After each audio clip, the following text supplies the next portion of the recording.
गांव में दादी और उनका प्यारा बंदर चिंटू रहते थे। एक दिन दादी ने कहा, चलो चिंटू, आज मंदिर चलते हैं। दोनों सुबह सुबह फूल और प्रसाद लेकर मंदिर की ओर चल पड़े। रास्ते में चिंटू पेड़ों पर कूदता और दादी का थैला पकड़कर मदद करता।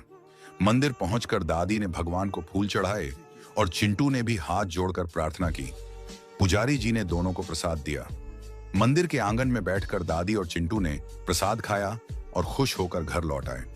उस दिन चिंटू ने सीखा कि मंदिर में शांति और भक्ति सबसे बड़ी होती है।